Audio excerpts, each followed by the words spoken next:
Hello दोस्तों, स्वागत है आप सभी का मेरे चैनल आंसू की पाठशाला में। इससे पहले के वीडियो में हम लोगों ने बात किया है एसिड के कुछ क्लासिकल डिफिनेशंस के बारे में। उसके बाद preparations of acid and base के बारे में कि हम लोग एसिड और बेस को बनाते कैसे हैं। उसके बाद हम लोगों ने आर्हेनियस कॉन्सेप्ट के बारे में भी बात किया और बात किया कि स्ट्रॉन्ग एसिड और स्ट्रॉन्ग बेस को किस तरीके से आर्हेनियस ने डिफाइन किया। अगर आप लोगों ने उन सारे वीडियोस को नहीं देखा है तो प्लीज आई बटन पे क्लिक करके आप लोग उस वीडियो को देख लीजिए, ताकि आप लोगों को एसिड बेस का एक कॉन्सेप्ट आपका क्लियर हो जाए। उसके बाद आप लोग इस वीडियो को देखिएगा तो काफी आपको फायदा होगा, यानी आपको समझ में आएगा। और अभी ठीक इससे पहले हम लोगों ने ये भी बात किया कि इंडिकेटर्स क्या होते हैं और कुछ ऐसे भी नेचुरल कंपाउंड्स जिनमें एसिड पाया जाता है, उन सब के बारे में भी हम लोगों ने डिस्कस किया। वो सारे वीडियोस आप लोगों को प्लेलिस्ट में मिल जाएंगे, आप लोग उसे अच्छे से देख लीजिए। इस वीडियो में हम लोग बात करेंगे प्रॉपर्टीज ऑफ एसिड्स के बारे में और प्रॉपर्टीज ऑफ बेस के बारे में। तो अगर आप लोगों ने इस चैनल को सब्सक्राइब नहीं किया तो प्लीज आप लोग इसे सब्सक्राइब कर लीजिए और बेल आइकन दबा दीजिएगा, ताकि आपको आने वाले सभी वीडियोस के नोटिफिकेशंस मिल सके। तो चलिए स्टार्ट करते हैं अपने टॉपिक से। इसका हेडिंग है प्रॉपर्टीज ऑफ एसिड्स। एसिड्स के कुछ खास गुण होते हैं, वो गुण कौन कौन से हैं उनके बारे में चर्चा करते हैं। सबसे पहला तो प्रॉपर्टीज हो गया कि एसिड्स हैव सोर टेस्ट। एसिड का स्वाद खट्टा होता है। दूसरा,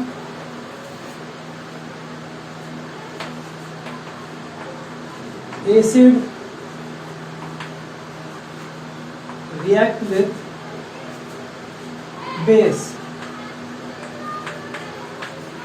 to form salt and water। इस रिएक्शन को हम लोग न्यूट्रलाइजेशन रिएक्शन भी कहते हैं।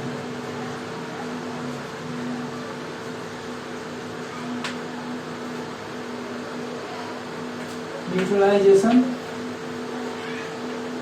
रिएक्शन, जैसे मैं HCl बोलूँ, हाइड्रोक्लोरिक एसिड में अगर आप सोडियम हाइड्रोक्साइड गैस डालिएगा, ये है आपका एसिड और ये है बेस, रिएक्शन होगा। तो देखिए आर्हेनियस ने कहा था कि एसिड वैसे सब्सटेंस होते हैं जो कि H+ आयन प्रोड्यूस करते हैं। तो ये जो HCl है ये क्या करेगा, H+ आयन प्रोड्यूस करेगा। और आर्हेनियस ने कहा कि बेस वैसे केमिकल कंपाउंड होते हैं जो पानी में घुलने के बाद OH आयन प्रोड्यूस करते हैं। तो यहाँ से बेस से क्या निकलेगा, OH- निकलेगा, तो इसका OH-। अब देखिए H+ पॉजिटिव चार्ज है और OH नेगेटिव चार्ज है, और हम लोग जानते हैं कि पॉजिटिव और नेगेटिव आयन में क्या होता है, अट्रैक्शन होता है। तो इसका H+ और इसका OH दोनों आपस में मिल जाएगा और वाटर का फॉर्मेशन करेगा, H2O। अब अगर आप इसमें देखिए इस रिएक्शन में, तो H+ और OH तो हट गया, बचा क्या, Na और Cl। ये दोनों आपस में मिल करके Na और Cl, ये हो गया salt, sodium chloride and water, salt and water बनाता है। तो ये बेसिकली रिएक्शन करने का तरीका था। कुछ और अगर मैं एसिड की बात करूं, H2SO4 में अगर हम लोग डाल देते हैं KOH, तो इसे देखिए 2 हाइड्रोजन निकलेगा, तो यहाँ पर कितना चाहिए, 2 OH भी चाहिए, तो यहाँ पर 2 KOH रिएक्ट करेंगे, 2 हाइड्रोजन और 2 OH मिलकर के 2H2O बना लेंगे, और यहाँ पर SO4 और 2 पोटेशियम K2SO4 बन जाएगा।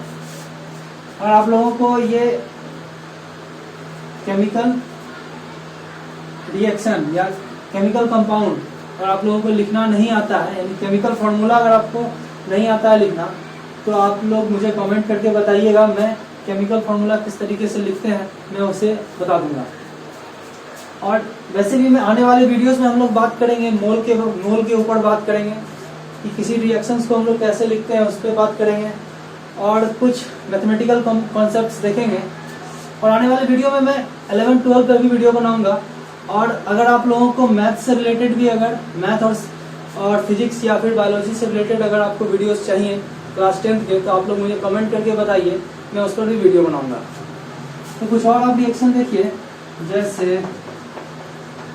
NH4OH, इसका मैं रिएक्शन अगर HNO3 नाइट्रिक एसिड से करा दूं तो नाइट्रिक एसिड का H+ और अमोनियम हाइड्रोक्साइड का OH, ये दोनों रिएक्ट होगा तो बनेगा H2O। क्यों? क्योंकि यहाँ पर एक H+ और यहाँ पर एक OH है, तो H2O बन जाएगा और NH4 बच गया और NO3 बच गया, NH4NO3,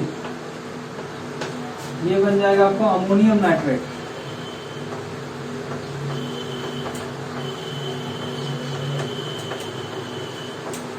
और ये अमोनियम नाइट्रेट क्या है? विस्फोटक है, बॉम्ब्स बनाने में इसका यूज किया जाता है अमोनियम नाइट्रेट का। तो ये जो रिएक्शन, इसे हम लोग क्या कहेंगे? Neutralization reaction. क्यों? क्योंकि यहाँ पे एसिड बेस को न्यूट्रलाइज कर रहा है और बेस एसिड को न्यूट्रलाइज कर रहा है, तो इसलिए ये न्यूट्रलाइजेशन रिएक्शन कहलाएगा। उसके बाद तीसरा प्रॉपर्टीज एसिड का, acid react with metal to form H2 gas, hydrogen gas. Metals generally acid generally metals के साथ रिएक्ट करके हाइड्रोजन गैस प्रोड्यूस करते हैं। इसमें से अगर मैं मेटल्स की बात करूं तो वैसे मेटल्स जो कि बहुत ज़्यादा रिएक्टिव है वो एसिड के साथ बहुत तेजी से रिएक्ट करेंगे। जो मेटल्स काफ़ी लेस रिएक्टिव है वो एसिड के साथ उनका रिएक्शन काफ़ी स्लो होगा, और जो नॉन रिएक्टिव मेटल है वो एसिड के साथ रिएक्शन नहीं करते हैं। जैसे अगर मैं सिल्वर की बात करूं, गोल्ड की बात करूं, प्लेटिनम की बात करूं, तो ये सब कुछ ऐसे मेटल्स हैं जो जनरली एसिड के साथ रिएक्ट नहीं करते। उसके अलावा मैं कॉपर, आयरन, जिंक, इसकी बात करूं तो ये मॉडरेट रिएक्टिव होते हैं और एसिड के साथ रिएक्ट तो करते हैं लेकिन काफ़ी थोड़ा स्लो करते हैं। और हाईली रिएक्टिव मेटल जैसे sodium, potassium, lithium, calcium, magnesium, ये सब काफ़ी तेजी से मेटल्स एसिड के साथ रिएक्ट करते हैं। जैसे अगर मैं लूँ सोडियम को, अगर गर्म करूँ,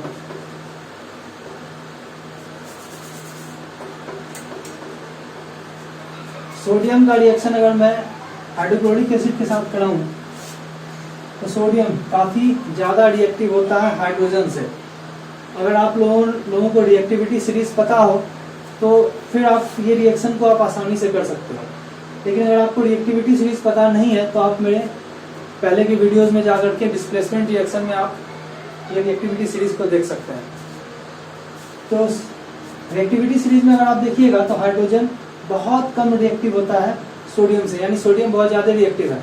तो ये सोडियम क्या करेगा? हाइड्रोजन को डिस्प्लेस कर देगा, यानी यहाँ पे डिस्प्लेसमेंट रिएक्शन होगा और सोडियम क्लोराइड यहाँ बैलेंस कर दीजिए 2NaCl और हाइड्रोजन गैस लिबरेट हो जाएगा। उसी तरीके से जिंक का रिएक्शन मैं कर रहा हूँ H2SO4 के साथ, तो ZnSO4 और हाइड्रोजन गैस लिबरेट होगा। उसी तरीके से कैल्शियम की मैं रिएक्शन कर रहा हूँ HNO3 के साथ, तो CaNO3 का whole 2 plus H2। Next properties जो एसिड का है, acids dissociate in water to form ions. क्योंकि एसिड जो है पानी में घुल करके आयन प्रोड्यूस करते हैं, इसलिए जो एसिडिक सॉल्यूशन होता है वो गुड कंडक्टर होता है इलेक्ट्रिसिटी का, यानी उसमें उस सॉल्यूशन में इलेक्ट्रिसिटी काफ़ी आसानी से पास कर जाता है। इसका मतलब है कि aqueous solution of acid is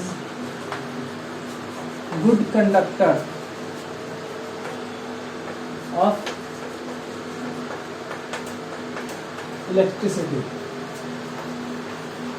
Hence,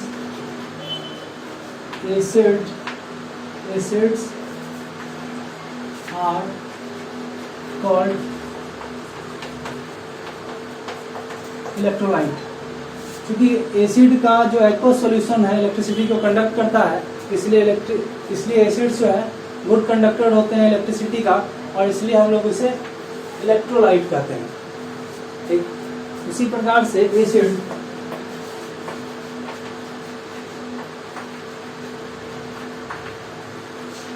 react with carbonate and bicarbonate to form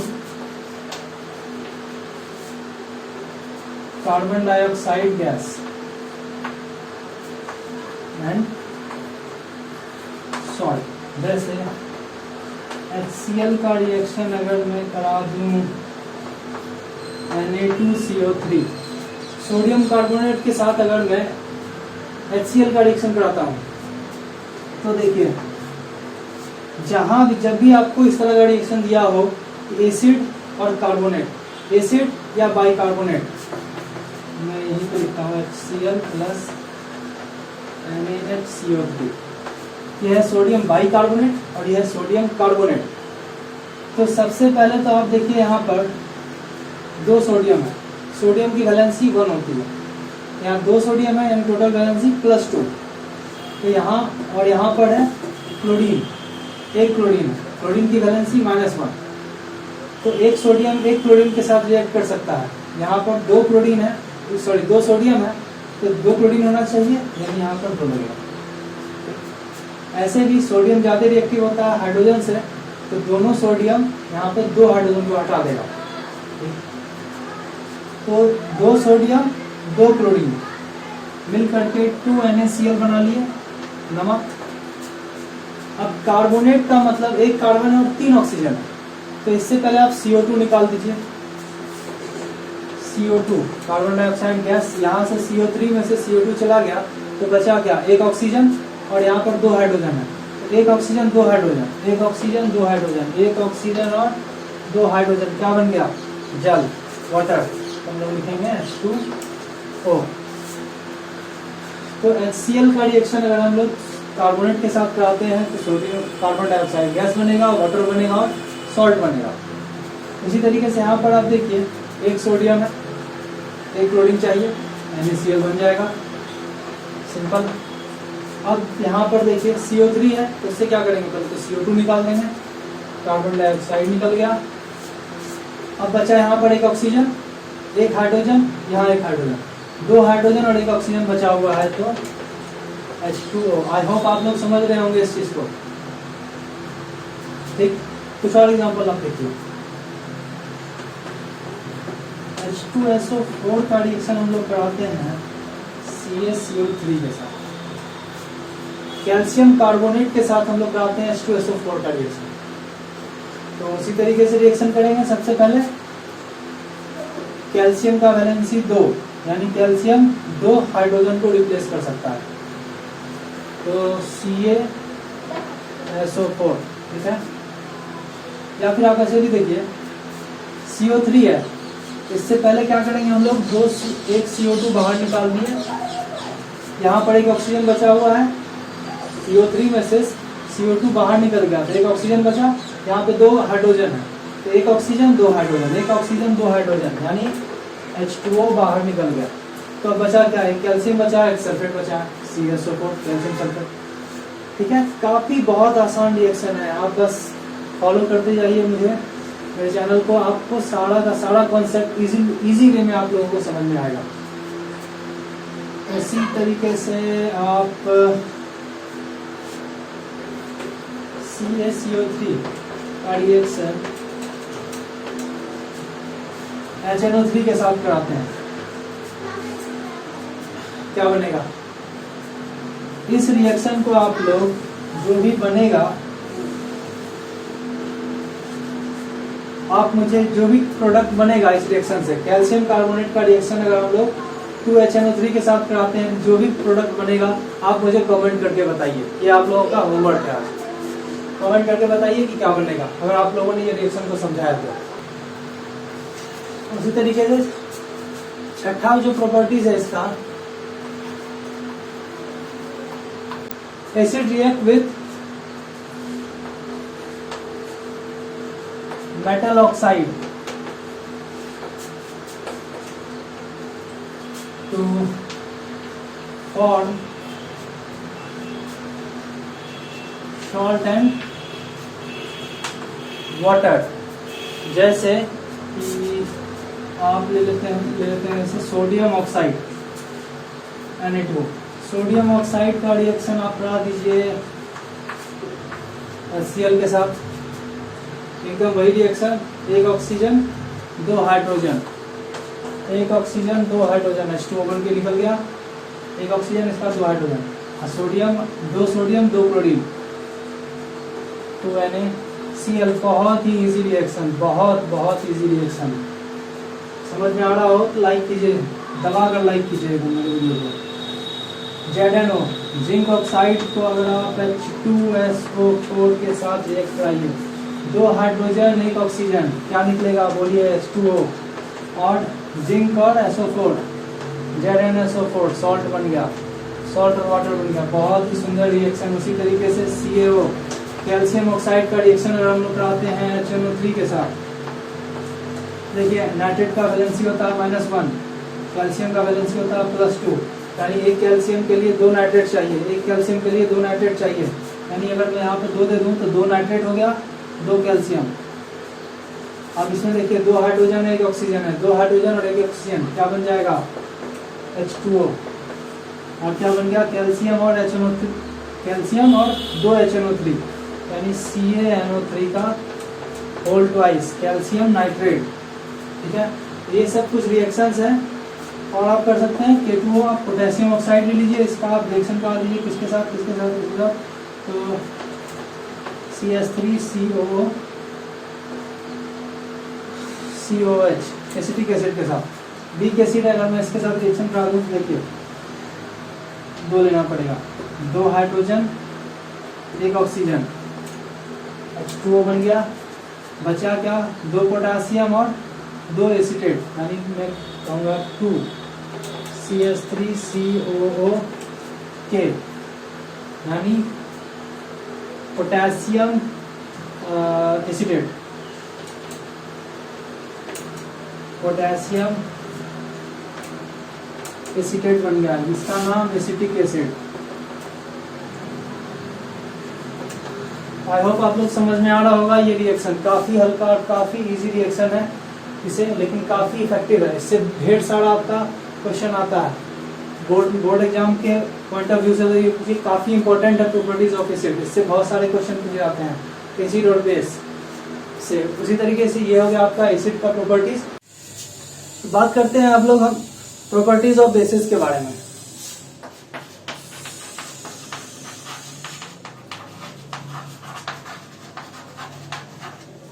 basis, पहला properties, bases are bitter in taste,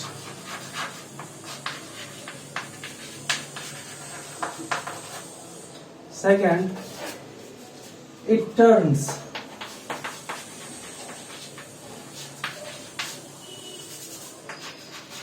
red litmus blue, third it is soapy to touch, fourth it neutralizes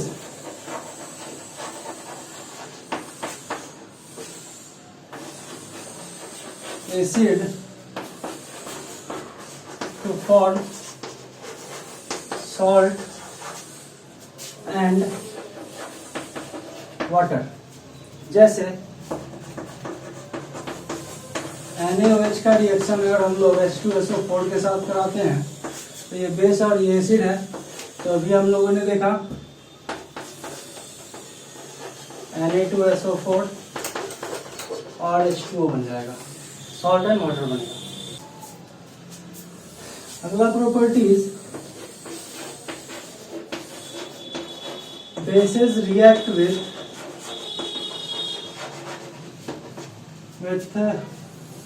metal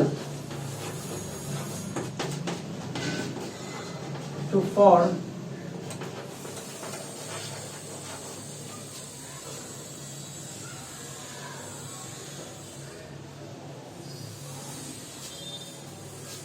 hydrogen gas. Bases react with metals to form hydrogen gas. तो generally जो bases हैं उनमें से सारे bases acid के साथ reaction नहीं करते, उनमें से बस एक है जिंक, जो कि सोडियम हाइड्रोक्साइड के साथ जिंक रिएक्ट करके सोडियम जिंकाइड बनाता है।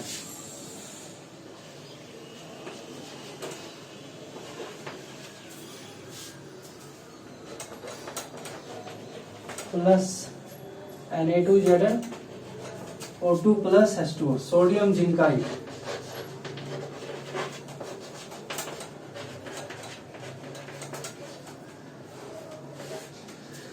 तो और इसके अलावा और कोई भी मेटल्स जो हैं वो बेस से रिएक्ट नहीं करते, सिर्फ एक जिंक मेटल है जो कि सोडियम हाइड्रोक्साइड के साथ रिएक्ट करके सोडियम जिंकाइड बनाता है। इसके अलावा कोई भी मेटल्स जल्दी बेस के साथ रिएक्ट नहीं करते हैं। उसके बाद देखते हैं जो अगला प्रॉपर्टीज है, bases react with non metals and non metal oxide to form salt and water.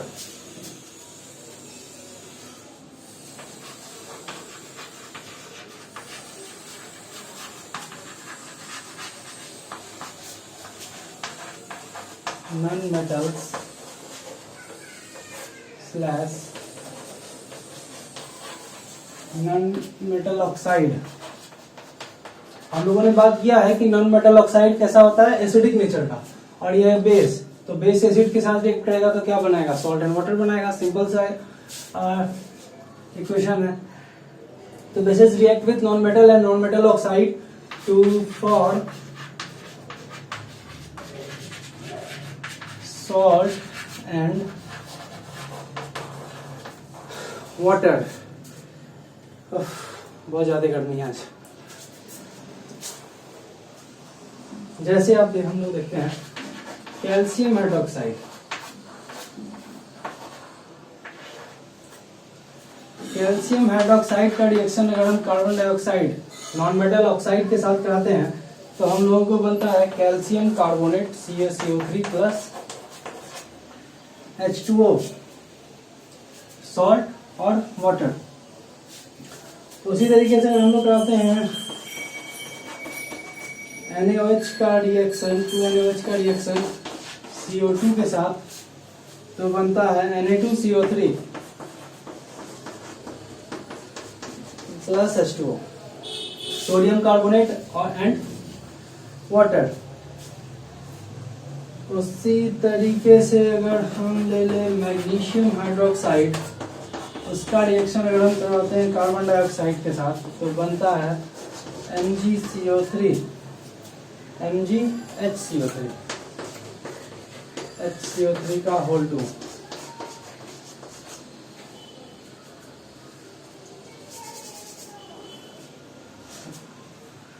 Plus 2CO2। Magnesium bicarbonate बनता है, मैग्नीशियम बाइकार्बोनेट बनता है। उसी तरीके से अगर हम लोग बात करें NaOH बेस, इसका रिएक्शन अगर हम लोग X2 हेलोजन के साथ करा दे तो बनता है ट्वाइस NaX प्लस H2। यहाँ पे जो X है, X को हम लोग हेलोजन कहते हैं, और इसका मतलब होता है, हेलोजन का मतलब होता है chlorine, fluorine, bromine, iodine. Fluorine, fluorine, bromine, iodine को हम लोग हेलोजन्स कहते हैं कंबाइंड रूप से। क्यों कहते हैं इसके बारे में हम लोग आगे जानेंगे मेटल्स और नॉन मेटल्स के चैप्टर्स में।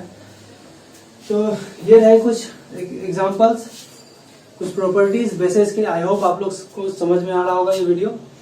ये सिंपल प्रॉपर्टीज थे बेस के, इससे आप लोगों को काफी क्वेश्चन पूछा जाता है आपके बोर्ड एग्जाम्स में, तो इससे आप ध्यान रखिएगा। कुछ और रिएक्शंस हम लोग देख लेते हैं, 2 रिएक्शंस और। काफी ज्यादा गर्मी है आज और मैं तो पूरा पसीना से भीग गया हूँ। बात करते हैं NaOH का। अगर हम लोग रिएक्शन करा देते हैं सल्फर के साथ, 6NaOH plus 4S, sodium hydroxide का रिएक्शन अगर हम लोग डायरेक्ट नॉन मेटल सल्फर से कराते हैं तो हीट देकर तो सोडियम सल्फाइड बनता है और उसके बाद सोडियम हाइपोफॉस्फेट,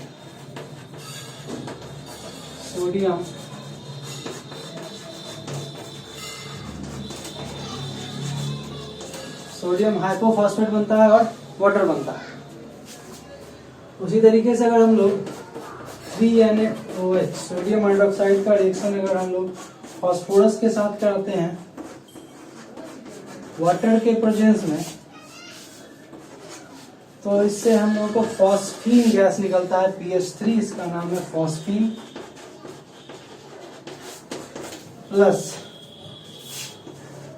3NaH2PO2 सोडियम हाइपोफॉस्फाइड बनता है, सोडियम हाइपोफॉस्फाइड बनता है। तो ये कुछ एग्जांपल्स थे आपके बेस के कुछ प्रॉपर्टीज। आई होप आप लोगों को समझ में आया होगा ये वीडियो। अगर समझ में आया तो प्लीज मेरे चैनल को सब्सक्राइब कीजिएगा और बेल आइकन दबा दीजिएगा ताकि आने वाले वीडियोस के नोटिफिकेशन आप लोगों को मिल सके। तो ये हो गए आपके एसिड्स और बेस के डिफिनेशंस, प्रॉपर्टीज। यहाँ तक हम लोगों ने बात किया अपने एसिड बेस और सॉल्ट के वीडियो सीरीज में।